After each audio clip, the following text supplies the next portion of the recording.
finally get the joke on Facebook? I didn't really. You were talking about the folder? The folder, I didn't get it. I did not see it. I don't do Facebook. I saw it on regular Facebook. It goes to both. Yeah. The boulder, I said, there's a boulder in the middle of a road. And I said, I bet you $100 there's a coyote under there. And I answered you. Roadrunner, coyote, Oh, roadrunner. Yeah, you said. okay. No, I did not get there. Yeah, I didn't want to put on there. I didn't. Coyote. Roadrunner.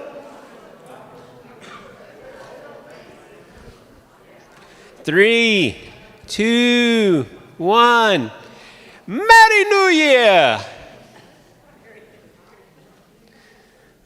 That's from Trading Places when they get on the train. And Eddie Murphy's a. All right. Merry New Year. Welcome, Lakesiders and Lakeside class and online Lakesiders and all that neat stuff.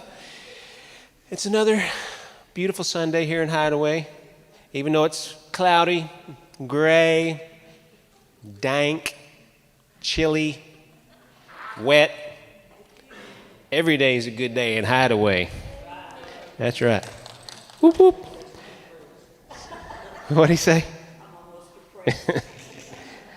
All right. You know, this week, even though it's been cloudy a little bit and rainy a little bit, I still get up with a song in my heart. This week, the song was I'm a Believer by the Monkees. I thought Karen liked it, but I could tell she was annoyed.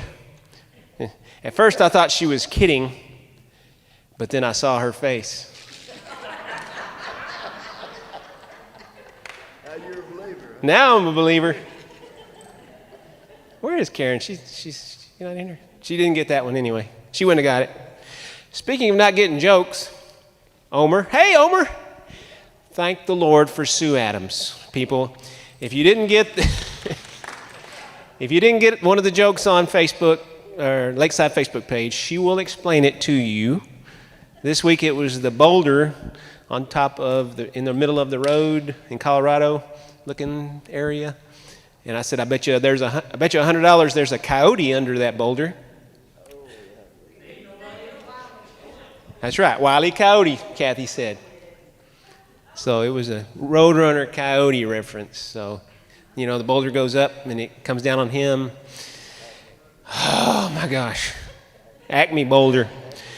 Just for y'all, I'm going to put another boulder reference in this week. So you'll like it. I hope you'll like it. Quick report on the Sue Hughes drive-by parade last week. We had over 30 cars, and it was fantastic. We threw stuff at her, cards, birthday cards more than anything. And you sent a card. But she loved it, had a great time. And Ben loved it so much he had congestive heart failure the next morning and went to the hospital. So he's doing better now, I believe. And you'll probably hear that from Pat Hanks later. The great Pat Hanks, if I haven't said that before. So Sue Hughes. Nancy Grote, her funeral was this week as Lewis mentioned in the service. He did the service, and if you didn't get a program from that, Dennis brought them up. There's extra programs over there kind of talking about her life, 2 pages of her life, Nancy Grote's. So if you want to get one of those, get one of those. Also, we had 14 at Daco Monday last week. Is that right? 14? Had a lot of fun. Took a lot of abuse on Facebook because there was a picture taken with us without masks on because we were eating, and somebody chastised us. Where's your mask? Why are you not social distancing? And Janet goes, because we're eating? Karen set him straight with her remark.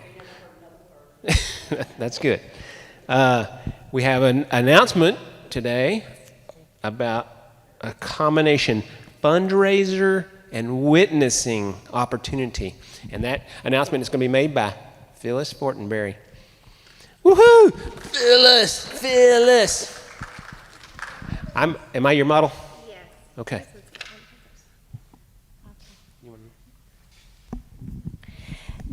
These are the witness crosses that we're going to be selling. There's some, they will be sold, and the proceeds will go to the support of the local missions. They're $20. It's a donation, or if you want to give more.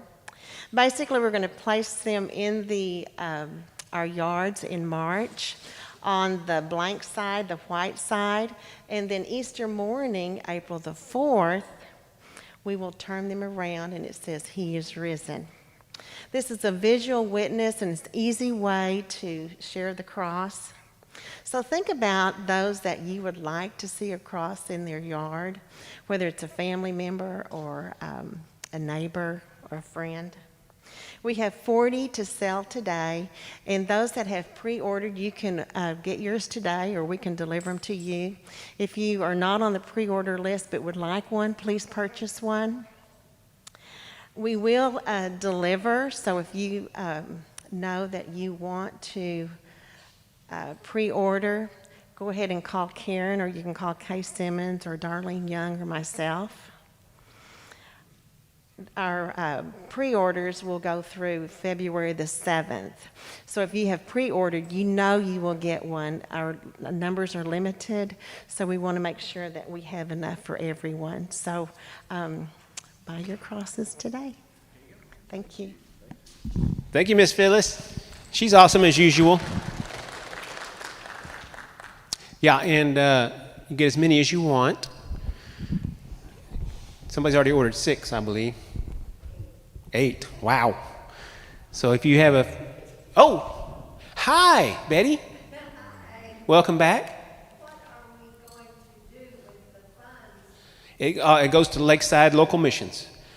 Speaking of Lakeside Local Missions, we met this week to get ready to disperse the money, and I believe we came up with about $31,000 that we're going to disperse to Hope Haven and Children's Advocacy Center and from the skunks, from the cookbooks, from the auction, from the cowboy evening.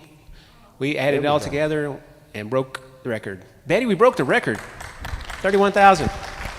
Quite a record. So, and we're currently looking for even another charity to help out. So, we're having a grand time doing that. That's lots of fun. Birthdays this week. You know whose birthday is tomorrow? Yep. There she is, Suzanne Stubblefield. It's her birthday tomorrow. Maybe she'll see us at Doc's Pizza. I don't know. And then Grady's, if he's back at home, and he turns 90 on Wednesday. Grady Davis. He lives on Texas Drive, if you don't know that. So you'll drive by. Phyllis Fortenberry's this Thursday. Is that right? Thursday? It's her birthday Thursday. All right. Fantastic. Do what? Then 37 years old. And Don says he's 31. That's good.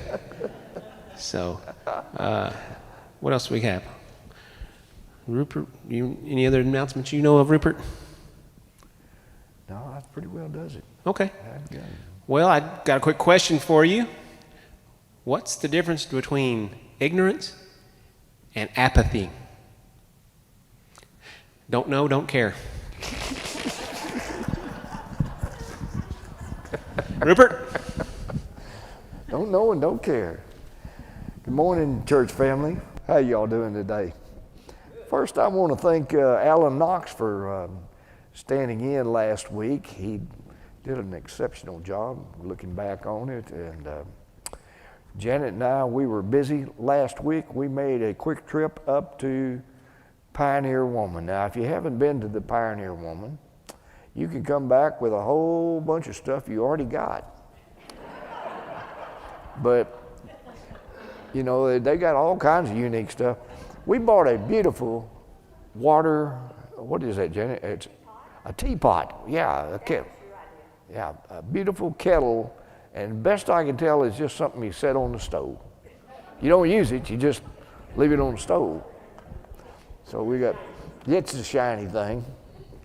It's a shiny thing. So if you get a chance to go to the Pioneer Woman, I just want to give you a plug. Be sure you go to the ranch out to see the working ranch out there. I forget how many thousands and thousands of acres. It's huge. But I've never seen so many windmills running and oil wells pumping and cell phone towers and satellite dishes. Boy, I mean, tell you, they got everything going on out there. And all those cattle are at the same time. Well, that's enough of that, Pioneer Woman. It's way up almost close to the Kansas line, so if you get ready, you have to plan a weekend, a few days to go do that. And they got a pretty good chicken fried steak over there, don't they? Homer? Yeah. But you better go prepared to share it because it's really good. This morning we're going to continue on with our study that we started a couple weeks ago. We're going over something that you probably don't hear much of. I decided we'd go over the minor prophets. You know, you always hear something about the major prophets. So we talked about Hosea and how Hosea he ended up taking a wife, an adulterous wife, to show the country about how adulterated their religious faith had got to be in the country of Israel. And this week we're going to be taking on a new character, Joel. Joel is only 3 chapters. It's about 72 verses. You get a chance this afternoon, you sit down and read it. It goes real quick. It's beautiful. And it ties together in a natural disaster that's happening in the southern province down in Judah. And it goes real quick. But man, there sure is an awful lot in it. And when you look at natural disasters in that day and time, and then compare to the natural disaster that we are facing today with the COVID-19 and how we are handling this, you see some similarities. And you start thinking about how they reacted and how we react. And their feelings and their apathy and our apathy today. And so you see some things that, because we're always thinking about that a natural disaster couldn't possibly happen to us because, you know, we're from America and nothing like that could ever come on our land, right? Well, we thought the same thing a year ago with COVID-19, didn't we? So this morning's lesson, we're down in the southern part of down in Judah, down here in the southern province. It's a country at that day and time that's divided. They only have 2 of the tribes together in Judah. All the other 10 are in the northern kingdom, and they are enjoying prosperity, and they have the prophet Hosea. The southern kingdom is also enjoying prosperity at that time, and their prophet, well, they don't have one. But it's Joel that steps in, kind of on-the-job training, on-the-spot training. Now, the Bible sums it up, and he says that Joel was the son of Pethuel, and Pethuel is his name means a voice of God, and he is in the temple all the time. So I got to be thinking that he is either a teacher or he is teaching his son Joel how to become a priest, how to become a teacher of the law. But anyway, Joel knows his way around the temple, and he is out there, and he's been talking. But you know, a young pastor, you just don't get much traction. People are not ready to listen. So he is in the days of prosperity in the country, they really are not listening. They're apathetic. They've got bigger and better fish to fry that time because they don't have time for the word of the Lord anymore because, you know, things are going our way. Sound familiar? So Joel gets some on-the-job training where all of a sudden, one day, there is a disaster moves in. And a disaster that's coming is locusts. Look at this. So I got a little information, a little study on locusts here. Now, locusts is certainly one of those disasters that we think about. So first thing you come up with, what is a locust? And to tell you the truth, a locust is a little bug that looks just a whole lot like a grasshopper. And now you remember when in the days of Moses, when in the plagues that were coming up on the Egyptians, and he gave down all these different plagues that were falling upon the land. Number 8, to get their final attention before they went into the time of darkness and to the time that they were going to have to sacrifice their own child. Right before that, when things got really worse, the Lord used this plague, locusts. Now, locust comes in about a little bitty bug, usually about a half an inch all the way up to about 3 inches in length. And they are different types of locusts. But I got a few things here.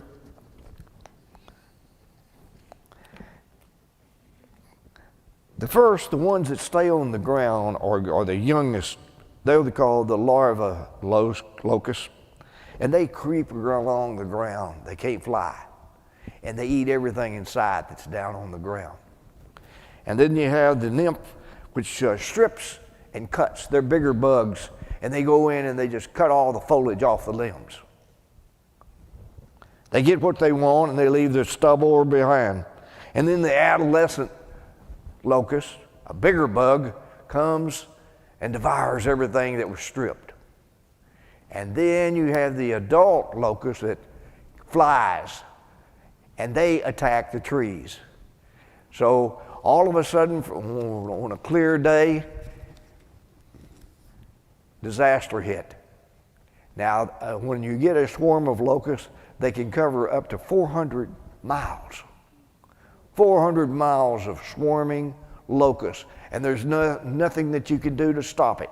And when they start, they ravage everything, and they eat all of the green foliage. In fact, they eat their weight every day. And so the size of that bug, it consumes its weight every day. And over a period of a day, I was doing some calculating, millions of pounds of greenery is stripped away and destroyed. And so when they come along, they take anything that's green. The trees are left there, but there's not going to be a leaf on them. Everything is on the ground. The grass, the stubble, the foliage around is gone. And with that, there is no feed, no food for whatever livestock endures after the locusts. There's no way to feed them. And so you end up with the stench in the air of lost animals, crushed bugs. There's nothing you can do. And when this disaster came upon the country of Judah, Joel ran out and he got a flaming torch. He could see what was going on, as bad as it was, and he went to 3 groups of people. Now I noticed that he went to 3 groups of people. If you had a locust, who would you go to? Who would you go to try to save? Who would you go to try to spread the word?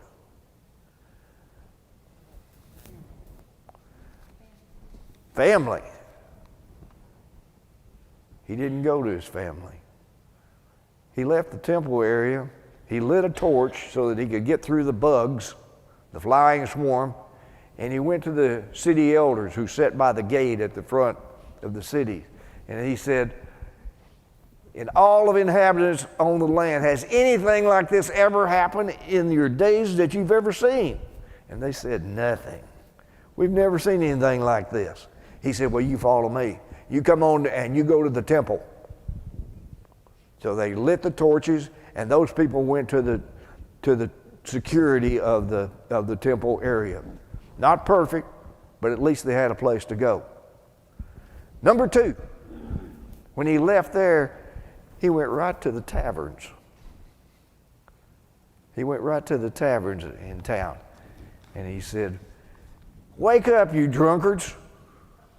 Wake up. Because you see, all of the new wine that you've been anticipating drinking tomorrow, there's not going to be any more.